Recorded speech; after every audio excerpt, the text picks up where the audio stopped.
Сәлем достар, бүгінгі видеода құйрық май жайлы өте пайдалы әрі маңызды ақпарат айтатын боламын. Сондықтан видеоны соңына дейін көріңіз. Құйрық май құйрық түбінде дөңгеленіп жиналған май. Мұндай май жекелеген қылшық және ұяң жүнді қой тұқымдарында болады. Олардың қатарында еділбай қойы, сарат жүн, дегерес, қазақтың ұяң жүнді қойы, алай, гейсар қойлары бар. Қой қысқы тебінде жайылғанда жетіспейтін қорегін құйрықтан біртіндеп алып толтырады. Аталған май Орта Азия мен Қазақстан халықтарының ұлттық тағамдарын дайындағанда кеңінен пайдаланылады. Құйрық майды науқасқа пайдалану қазақтың кең таралған меншікті дәстүрлі емі. Кішкене нәрестені қырқынан шығарғанша суға түсірген кезде денесін құйрық маймен сылайды. Ал қыз ұзатып келін түсіргенде құдалар бір-біріне құйрық бауыр асатып, отбасылы өмірдің май сияқты жұмсақ та сыйластыққа толы болғанын қалайды. Адам дүниеден өткенде жағатын қырық шырағын да құйрық майға шылайды. Осының өзінен қазақ өміріндегі құйрық майдың рөлін көруімізге болатыны сөзсіз. Дәруменнің қоры. Біз құйрық майдың емдік рөлін жиі айтқанымызбен, оған кереғар пікірлерге ғылыми дәлел таппай қиналатын кездеріміз болатыны да шындық. Кейбіреулер мал майының қандағы холестерин мөлшерін жоғарылатып, жүрек қан тамыр ауруларына ұшырататынын алға тартып жүр. Алайда қарапайым ғана сұрақ: сіз өзіңіздегі артық қаражатыңызды қайда сақтайсыз? Әрине, банкке, болмаса қиыншылық кезінде оңай алып шығатын орынға. Мал да сол секілді артық, жақсы қор заттарын май ретінде сақтайды. Қой жаз айларында, әсіресе шілдеде қарақұртты, бүйені, басқа да улы жәндіктерді іздеп жүріп жейді екен. Ал удың өзінде емдік қасиеттер, сырқатқа шипа болатын дәрумендер болатыны белгілі. Тек оны белгілі бір мөлшерін сақтап қана пайдаланған кезде ағзаға дәрі ретінде әсер ететін көрінеді. Қазірге дейін қойдың құйрық майын және емдік рөлін зерттеп жүрген адамдар жоқтың қасы. Халқымыз көп нәрсені біліп, дұрыс қолданған. Ел аузында жүрген халық медицинасында да әртүрлі дертке қойдың құйрығынан жасалатын емдік қоспаларды оқырман назарына ұсынуды жөн көрдім. Құрамындағы май қышқылдары. Қойдың құйрық майында май қышқылдары да өте көп. Атап айтқанда, лавр қышқылы 0,20%, мелистік қышқыл 3,92%, пальмит қышқылы 31,49%, пальмитол қышқылы 3,14%, 3,01%, маргарин қышқылы 4,32%, стеарин қышқылы 30,2%, алейн қышқылы 44,43% болады екен. Ол туралы арнайы жазылған 2003-2005 жылдары баспадан шыққан ғалымдар Unsal and Actas, Unsal and Yanlik еңбектерінде де айқын көрсетілген. Көріп отырғаныңыздай, ең көп үлесті әдетте алейн қышқылы, стеарин қышқылы, пальмит қышқылы алады. Шоколадтың да негізгі құрамы осы 3 май қышқылы. Ал ол пайдалы тағам ретінде қарастырылған.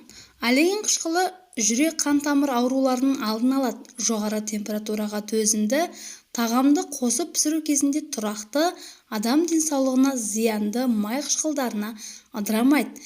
Қазірге дейін денсаулыққа кері әсері анықталмаған. Ол зәйтүн майында көп болады. Зәйтүн майы калориясы өте жоғары, бір қасығы 100-ге жуық калория беретін тағам. Стеарин қышқылы ең көп таралған май қышқылдарының бірі. Ол көптеген жануарлар мен өсімдік майларында глицерол эфирі. Пальмит қышқылы.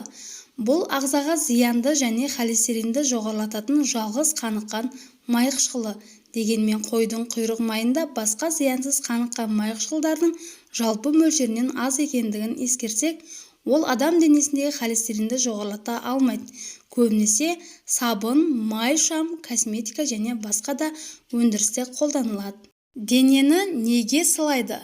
Стеарин қышқылы теріні жұмсартып, ауа өткізгіштігін тездетсе, пальмит қышқылы теріні қайта қалпына келтіріп, тез түлеуіне әсер етеді. Ал денеге сіңген олеин қышқылы жоғары қуат береді. Құйрық май баланың жұмсақ балғын терісін жұмсартып, қан айналымын реттейді.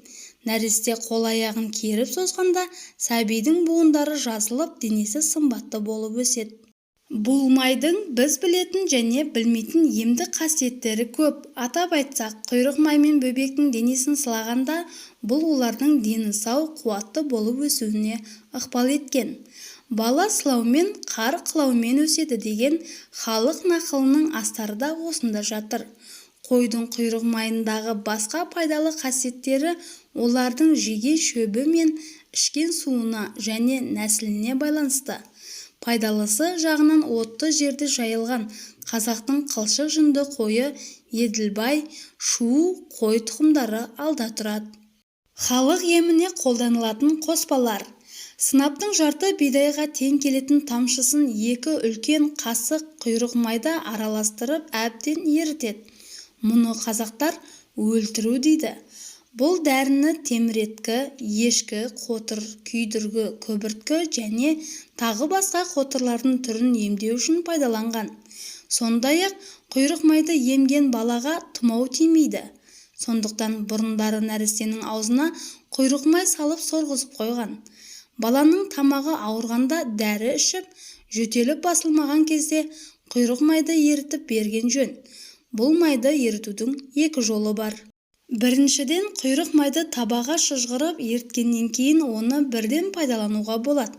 Екінші жолы, еріткеннен соң оның үстіне су құйып, біраз қайнату керек. Сонда ол піскен құйрық май болады. Салқындатқан кезде май судың бетіне қалқып қатады. Соны жинап бір ыдысқа бөлек ерітеді. Оған сарымсақ қосып, біраз суыған соң 4-5 шай қасығын балаға беру керек. Келесі күні балаңыздың тамағының ауырғаны басылып, сырылдағаны кетеді. Құйрық майдың басты қасиеті жұқпалы өкпе ауруын емдеуінде. Ашытылған қымыздың ішіне құйрық майды сәл ғана салып араластырады. Кейін май қымызға сіңеді де сап-сары қою болады. Оны туберкулез, тыныс жолы ауруларын емдеу үшін ішеді. Қазақтың халық емшілігі дәстүрінде осындай тәжірибеде бар. Ежелден көзін малмен ашқан халқымыз ішсе сусын, жесе тамақ, кисе киім болған 4 түлік малдың қасиетін біліп, оны күнделікті тәжірибеде қолданып та отырған. Қазіргідей індетке қарсы күрес кезінде де атамыз қазақ қолданған халық емінің пайдасы зор екені даусыз. Ауырып ем іздегенше ауырмайтын жол ізде дегенде айнала қоршаған ортамен үндестікте өмір сүріп, ата-бабаларымыздан қалған рухани мұраны, яғни халық емдерінде инфекцияны жою үшін пайдалана білген дұрыс. Достар, бүгінгі пайдалы ақпаратым осымен тәмам. Егер де видео ұнаса, лайк басып, төменге өз пікіріңізді қалдырыңыз.